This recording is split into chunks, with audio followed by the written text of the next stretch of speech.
नमस्कार, स्वागत है आपका दूरदर्शन किसान पर। आपके साथ मैं हूं अंजू सिंह। कोरोना महामारी के खिलाफ लड़ाई में किसानों के लिए उपयोगी जानकारी के साथ आत्मनिर्भर भारत में आपका एक बार फिर से स्वागत है। जी हाँ, इस कार्यक्रम के माध्यम से वो तमाम जानकारियां हम किसानों तक पहुंचा रहे हैं जिससे वो खेती किसानी को लाभकारी बना सकें और कोरोना महामारी के खिलाफ अपनी जंग को भी लगातार आगे बढ़ाते रहें, तमाम गाइडलाइंस का भी पालन करते रहें। तो चलिए शुरुआत करते हैं आज के आत्मनिर्भर भारत की और आइए देखते हैं क्या है आज विशेष। सबसे पहले नजर सुर्खियों पर। भारत सरकार के कृषि एवं किसान कल्याण मंत्रालय और फिजी सरकार के कृषि मंत्रालय के बीच हुआ समझौता ज्ञापन। भारत ने कई देशों में पहली बार चावल, गेहूं, अन्य अनाज भेजकर अपने निर्यात बाजार का किया विस्तार। और अब नजर डालते हैं खबरों पर विस्तार से। भारत के कृषि एवं किसान कल्याण मंत्रालय और फिजी सरकार के कृषि मंत्रालय के बीच एक समझौता ज्ञापन हुआ। ये एमओयू कृषि क्षेत्र से संबंधित है जिसे वीडियो कॉन्फ्रेंसिंग के जरिए संपन्न किया गया। इस मौके पर केंद्रीय कृषि एवं किसान कल्याण मंत्री नरेंद्र सिंह तोमर ने क्या कहा, आइए सुनते हैं। मुझे बहुत प्रसन्नता है कि आज हम लोग फिजी के साथ एक एमओयू साइन करने के लिए उपस्थित हैं और इस अवसर पर डॉक्टर महेंद्र रेड्डी जी हम सबके साथ जुड़े हुए हैं अपनी पूरी टीम के साथ। हम सब इस बात को भलीभांति जानते हैं कि डॉक्टर महेंद्र रेड्डी जी का फिजी सरकार में महत्वपूर्ण स्थान है। कृषि, जलमार्ग और पर्यावरण मंत्रालय के साथ साथ अनेक मंत्रालयों का काम भी उन्होंने संभाला है, सफलतापूर्वक उसका निर्वहन किया है और मंत्रालय के अतिरिक्त भी अनेक संस्थानों से उनका जो जुड़ाव रहा है वह निश्चित रूप से कृषि के क्षेत्र में भी वह अनुभव काम आ रहा है। भारत और फिजी के जो संबंध हैं वो जग जाहिर हैं। भारत सरकार और फिजी सरकार दोनों इन द्विपक्षीय संबंधों को और मजबूत करने की दिशा में निश्चित रूप से आगे बढ़ने की इच्छा रखती है। प्रधानमंत्री नरेंद्र मोदी जी जब से भारत सरकार में प्रधानमंत्री बने हैं तो उन्होंने भारतीय चिंतन के अनुसार वसुधैव कुटुंबकम की जो कल्पना है उसको साकार करने के लिए सफलतापूर्वक प्रयत्न किए हैं। भारत की सदैव से ये इच्छा रही है भारत भी आगे बढ़े लेकिन सारी दुनिया के साथ आगे बढ़े। भारत को आवश्यकता पड़े तो भारत दुनिया का सहयोग ले और अगर दुनिया को आवश्यकता पड़े तो भारत उसको सहयोग देने में अग्रणी भूमिका का निर्वाह करे। यह हमारी संस्कृति का, हमारे संस्कारों का हिस्सा रहा है और मुझे प्रसन्नता है कि भारत सरकार और फिजी सरकार जहां तक कृषि में साम्यता रखती है लेकिन बाकी संबंधों को और अग्रणी रूप से निभाने में भी निश्चित रूप से साम्यता रखती है। कृषि और संबंधित क्षेत्र से जुड़े हुए इस एमओयू पर क्या कहा केंद्रीय कृषि एवं किसान कल्याण मंत्रालय में संयुक्त सचिव अश्विनी कुमार ने, आइए जानते हैं। आज हमारे माननीय कृषि एवं कल्याण मंत्री श्री नरेंद्र सिंह तोमर तथा फिजी के श्री महेंद्र सिंह रेड्डी माननीय कृषि, जलमार्ग एवं पर्यावरण मंत्री के बीच में एक बहुआयामी समझौता हुआ है जिसमें दोनों देशों के डेयरी, कृषि उद्योग, खाद्यान्न प्रसंस्करण, बागवानी, जल साधन प्रबंधन, कृषि मशीनीकरण सहित कृषि और संबंध क्षेत्र के नए विचारों और संसाधनों के आदान प्रदान को बढ़ावा देने के लिए समझौता हुआ है।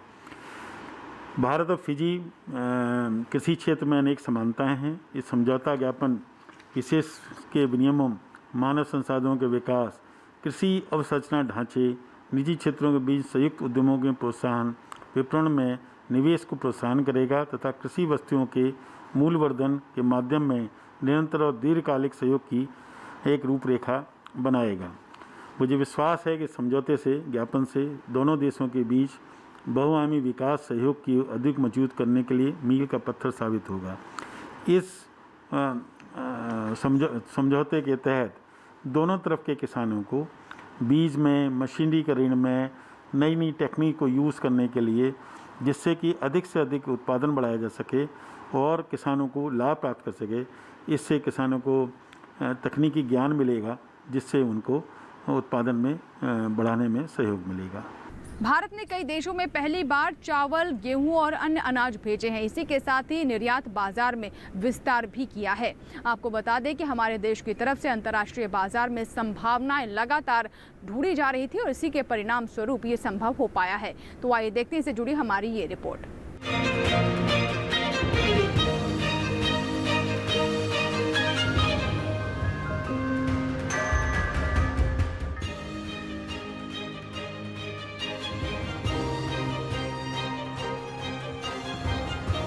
भारत ने कई देशों को पहली बार चावल, गेहूं और अन्य अनाज भेजकर अपने अनाज निर्यात बाजार का विस्तार किया। विदेशों या वहां के बाजारों में भारत द्वारा नए अवसरों की खोज के प्रयासों ने अनाज के निर्यात का विस्तार करने के परिणाम सामने आने लगे हैं।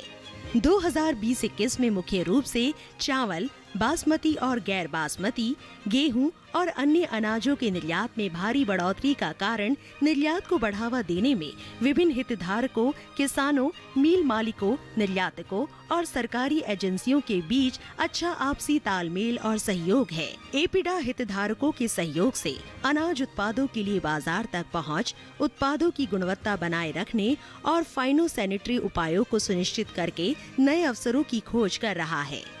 चावल, बासमती के साथ साथ गैर बासमती निर्यात के मामले में भारत ने जब पहली बार 9 देशों Timor Leste, Puerto Rico, Brazil, Papua New Guinea, Zimbabwe, Burundi, Eswatini, Myanmar और निकारागुआ को पहली बार गैर बासमती चावल भेजा था, तब निर्यात किए गए माल की मात्रा कम रही थी। इन 9 देशों को चावल के निर्यात की कुल मात्रा 2018-19 में केवल 188 मीट्रिक टन और 2019-20 में 197 मीट्रिक टन थी। हालांकि 2020-21 में निर्यात की मात्रा बढ़कर 1,53,000 टन तक पहुंच गई है। गेहूं के मामले में भारत ने 2020-21 के दौरान 7 नए देशों Yemen, Indonesia, Bhutan, Philippines, Iran, Cambodia और म्यांमार को पर्याप्त मात्रा में अनाज का निर्यात किया। पिछले वित्तीय वर्षों में इन देशों को बहुत कम मात्रा में गेहूं का निर्यात किया गया था। 2018-19 में इन 7 देशों को गेहूं का निर्यात नहीं हुआ और 2019-20 में केवल 4 मीट्रिक टन अनाज का निर्यात किया गया। इन देशों को गेहूं के निर्यात की मात्रा 2020-21 में बढ़कर 1,48,000 टन हो गई। चावल और गेहूं को छोड़कर अन्य अनाज के निर्यात के मामले में भारत ने 2020-21 में नए गंतव्यों या देशों Sudan, Poland, Bolivia, Colombia, Congo D गणराज्य और घाना में पर्याप्त मात्रा में अनाज भेजा। भारत ने 2018-19 में इन 6 देशों को चावल और गेहूं के अलावा अन्य अनाज का निर्यात नहीं किया। 2019-20 में चावल और गेहूं के अलावा केवल 102 मीट्रिक टन अनाज का निर्यात किया गया था, जो 2020-21 में बढ़कर 521 मीट्रिक टन हो गया। भारत के अनाज के कुल निर्यात में 2020-21 में गैर बासमती चावल के निर्यात में 136.04% की वृद्धि के साथ 4,794.54 मिलियन अमेरिकी डॉलर की तेज वृद्धि देखी गई है। गेहूं 774.17% बढ़कर 549.16 मिलियन अमेरिकी डॉलर और अन्य अनाज बाजरा, मक्का और अन्य मोटे अनाज 238.28% बढ़कर 694.14 मिलियन अमेरिकी डॉलर हो गए।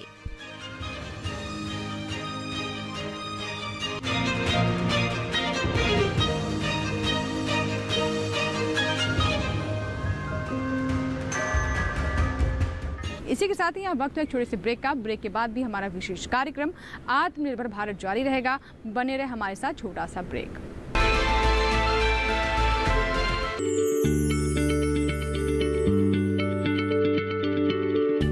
क्या आप किसी बीमारी से परेशान हैं?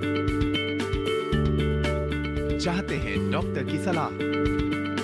तो हम हैं आपके साथ, बताएंगे आपको जीने की राह। समस्याएं आपकी, समाधान देश के मशहूर विशेषज्ञों के। घर बैठे बात करें देश के जाने माने डॉक्टरों से। हमारे लाइव प्रोग्राम स्वस्थ किसान में हर शनिवार शाम 6 बजे से 7 बजे तक। खुशहाल होंगे खेत, पशु रहेंगे स्वस्थ, सरकारी स्कीम का होगा लाभ, जब एक्सपर्ट्स का मिलेगा साथ, आपके सवाल विशेषज्ञों के जवाब, सिर्फ एक फोन कॉल की दूरी पर। देखिए किसानों का अपना प्रोग्राम हेलो किसान, सोमवार से शुक्रवार शाम 6 बजे से सिर्फ दूरदर्शन किसान पर। केंद्रीय मंत्री पीयूष गोयल ने कहा है कि भारत में मोटे अनाज की खेती और इसके विपणन को प्रोत्साहित करने के लिए इससे जुड़े हुए मानदंडों में संशोधन करने का समय आ चुका है, ताकि इसकी खेती और विपणन को और अधिक प्रोत्साहित किया जा सके। आइए देखते हैं इससे संबंधित हमारी ये रिपोर्ट।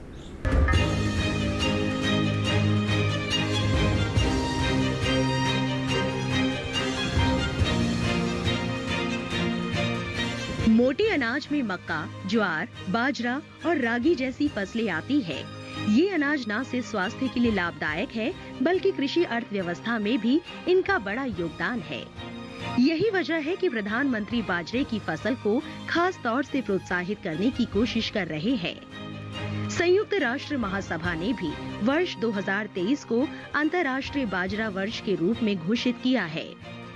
मोटे अनाज के लिए वर्तमान दिशा निर्देशों के अनुसार राज्य सरकार की एजेंसियां और FCI किसानों से मोटे अनाज की खरीद करती है।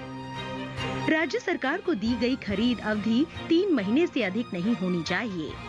साथ ही दूसरी शर्त ये है कि निर्धारित खरीद अवधि उस राज्य में कटाई अवधि खत्म होने के 1 महीने से ज्यादा नहीं होनी चाहिए। राज्य में संबंधित फसल की सार्वजनिक वितरण प्रणाली के माध्यम से मोटे अनाज की खरीद और वितरण के लिए राज्यों को अधिकतम 6 महीने का समय दिया जाता है। पीयूष गोयल इन्हीं नियमों में बदलाव की बात कर रहे हैं। वो रेलवे के अलावा उपभोक्ता मामले, खाद्य और सार्वजनिक वितरण मंत्रालय का कामकाज भी देख रहे हैं। उन्होंने कहा कि मानदंडों में संशोधन से मोटे अनाज की खरीद को बढ़ावा मिलेगा। इन अनाजों में पौष्टिक गुणों की वजह से सतत कृषि विकास और फसलों के विविधीकरण में भी फायदा मिलेगा। इन फसलों की नई खरीद की अनुमति तभी दी जाएगी जब पिछले स्टॉक का निपटान किया जाएगा, ताकि संभावित रीसाइक्लिंग से बचा जा सके। उपभोक्ता राज्य की आवश्यकता के अनुसार ही अंतर राज्य आवागमन की अनुमति दी जाएगी। बाजरे की खेती सीमांत और असिंचित भूमि पर की जाती है और इसकी खरीद से किसानों की आय दोगुनी करने में मदद मिलेगी। बाजरा अधिक पौष्टिक होता है, इसलिए भारत को कुपोषण से लड़ने में भी मददगार होगा। पर्यावरण हितैषी होने की वजह से स्थायी कृषि को बढ़ावा देने और पर्यावरण के संरक्षण में बाजरे की अहम भूमिका है। इसके अलावा इस फसल की स्थानीय खरीद और खपत से ट्रांसपोर्ट का खर्चा बचेगा। दूसरी फसलों की आवाजाही की जरूरत भी कम होगी। मोटे अनाज 3 महीने से ज्यादा वक्त तक खराब भी नहीं होते। हाइब्रिड ज्वार, मालदंडी ज्वार, बाजरा, रागी, मक्का और जौ पर न्यूनतम समर्थन मूल्य यानी MSP का भी प्रावधान है। खरीफ मार्केटिंग सीजन 2020-21 के दौरान MSP पर कुल 11,62,000 टन मोटा अनाज खरीदा गया है और इस खरीद से 3,04,914 किसान लाभान्वित हुए हैं।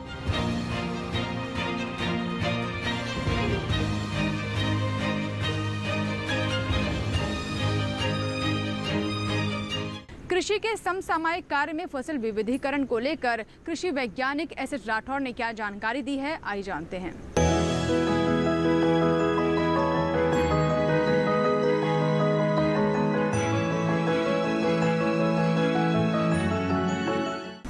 इन क्षेत्रों में जहाँ पर की वार्षिक बरसात 50 सेंटीमीटर से कम होती है, जल संसाधन सीमित होते हैं, वहाँ पर ऐसी हम फलदार वृक्षों का चुनाव करते हैं जिनकी जल मांग बहुत कम होती है, जिसमें मुख्य रूप से आप देखेंगे तो करौंदा, आंवला, फालसा, मोरिंगा जिसे हम सहजन भी बोलते हैं, इसके साथ में अनार और अमरूद भी है। इन फलदार वृक्षों को हम लगाते हैं और 3-4 साल में इनमें फलों का आना शुरू हो जाता है, इनकी कैनोपी का काफ़ी विकास हो जाता है। तो इनके बीच में जो जगह होती है, करीब 2 फलदार वृक्षों के बीच की जगह करीब 4 से 5 मीटर की हम रखते हैं। तो इस 5 मीटर की जगह को हम बोलते हैं अलेज या रास्ते। तो इन अलेज में हम फसल विविधीकरण के माध्यम से मौसमी फसलों को समावेश करके और अधिक उत्पादन ले सकते हैं। लेकिन मौसमी फसलों का जब हम चुनाव करते हैं तो हमें ध्यान देखना होगा कि ऐसी फसलों का चुनाव करें जो कि पूरक का काम करें, उनमें प्रतिस्पर्धा बहुत कम हो, आपस में भी और फलदार वृक्षों के साथ भी। इसके लिए हम दलहनी, तिलहनी और सब्जी वाली कुछ फसलों का चुनाव कर सकते हैं। दलहनी फसलों में अगर हम बात करें, जो अभी मानसून का मौसम होने वाला है, बरसात का सीजन आने वाला है, तो अभी हम इस समय खेत तैयार करके जैसी बरसात होती है तो मूंग की बुवाई कर सकते हैं। मूंग की बुवाई करने के लिए जैसे 12 से 15 किलोग्राम बीज प्रति हेक्टेयर के लिए पर्याप्त रहता है। और इसकी कुछ किस्में जैसे कि पूसा 9231, पूसा विशाल, विराट, IPM 0203, ये कुछ ऐसी किस्में हैं, इनको लगाते हैं तो इनकी जो फसल अवधि होती है करीब 55 से 65-70 दिन की होती है और 10 से 12 कुंटल तक आपको पैदावार मिल सकती है। मूंग की अगर बात करें तो बाज़ार में इसका भाव भी अच्छा मिल जाता है। और मूंग साथ में एक दलहनी फसल भी है जो कि नाइट्रोजन को भूमि में स्थिरीकरण करती है, जिससे कि भूमि की उर्वरा शक्ति में वृद्धि होती है और फलदार वृक्ष और उनकी बढ़वार भी अच्छी होती है, आगे चल के उनमें भी फलन अच्छा होता है। इसके साथ में हम लोबिया इसको भी लगा सकते हैं। लोबिया की अगर हम बात करें तो इसमें पूसा सुकोमल, पूसा धारानी बहुत अच्छी किस्में हैं, जिनमें करीब 40-45 दिन में हमको हरी फलियां प्राप्त होना शुरू हो जाती हैं, जो कि सब्जी के बहुत काम में आती हैं। ये हरी फलियां जो लोबिया की होती है प्रोटीन में काफ़ी रिच होती हैं और इस वजह से इनका बाजार भाव भी अच्छा होता है।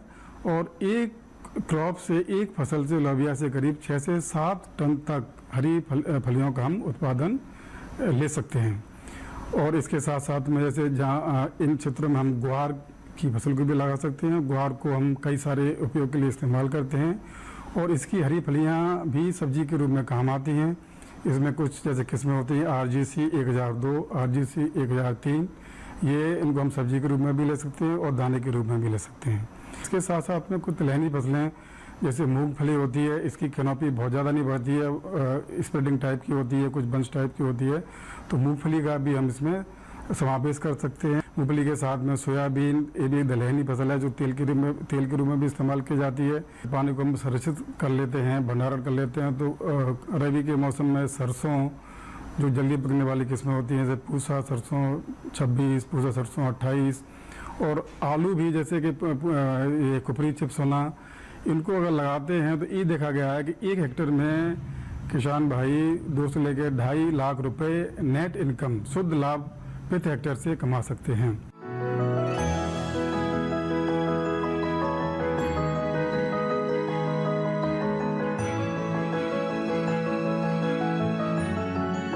इसी के साथ ही यहाँ वक्त है एक छोटे से ब्रेक का। ब्रेक के बाद भी हमारा विशेष कार्यक्रम आत्मनिर्भर भारत जारी रहेगा। बने रहे हमारे साथ। छोटा सा ब्रेक।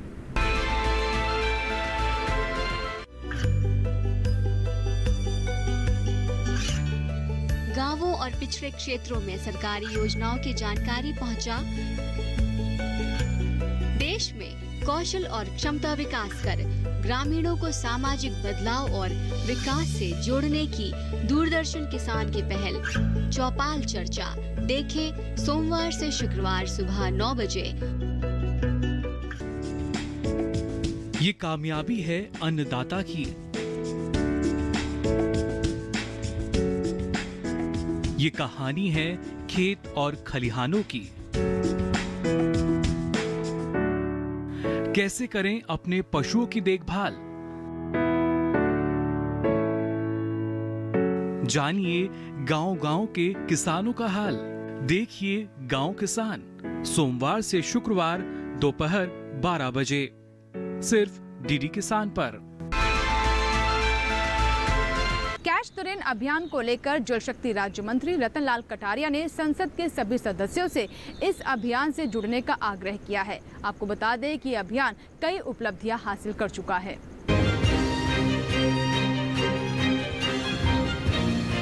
कैच द रेन अभियान की कई उपलब्धियां। तेजी से हो रहा है जल संचयन ढांचों का निर्माण।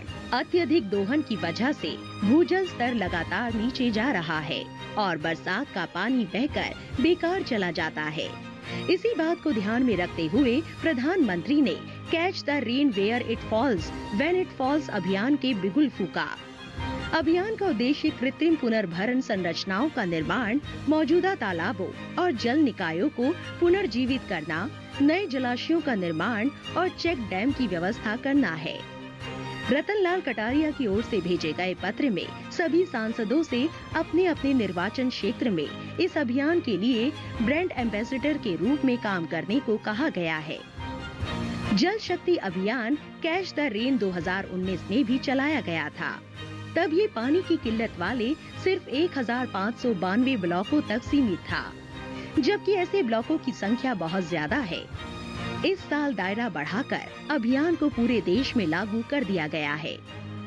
कोविड-19 महामारी की चुनौतियों के बावजूद अभियान उपलब्धि हासिल कर रहा है। ग्रामीण विकास मंत्रालय ने 1,64,000 जल संरक्षण और जल संचयन ढांचे बनाए हैं। 1,82,000 नए ढांचों पर काम चल रहा है। इसके अलावा अभी तक 37,428 पारंपरिक ढांचों और वर्तमान जलाशयों का पुनर्निर्माण किया गया है। जल्द ही 42,000 अतिरिक्त ढांचों को नया रूप दिए जाने की उम्मीद है। ग्रामीण विकास विभाग के मनरेगा के तहत जल संरक्षण से जुड़े कुल 14,000 करोड़ रुपए का काम या तो चल रहा है या पूरा हो चुका है। ये अभियान केवल ढांचा निर्माण तक सीमित नहीं है, बल्कि इसमें फसल विविधीकरण, वन रोपण और जल उपयोग कुशलता पर सूचना के प्रसार को भी शामिल किया गया है। कृषि विभाग ने कृषि विकास केंद्रों के माध्यम से 1,488 प्रशिक्षण सत्र आयोजित किए। उचित फल और WUE पर लगभग 53,000 किसानों को प्रशिक्षित किया जा रहा है।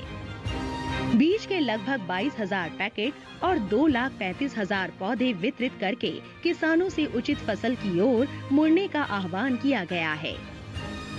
प्रधानमंत्री ने भी सभी 2.5 लाख ग्राम सरपंचों के साथ साथ सभी राज्यों के मुख्यमंत्रियों को पत्र लिखकर इस अभियान की सफलता में सक्रिय रूप से योगदान देने को कहा है। दिल्ली के अलीपुर के दरियापुर गांव में ग्रीष्मकालीन मूंग फसल के प्रक्षेत्र दिवस का आयोजन किया गया, जहां भारत सरकार द्वारा चलाई जा रही परियोजना राष्ट्रीय खाद्य सुरक्षा मिशन के अंतर्गत दलहन के क्षेत्र में भारत को आत्मनिर्भर बनाने की दिशा में नई शुरुआत की गई है। क्या विशेष रहा इस मौके पर, आइए जानते हैं।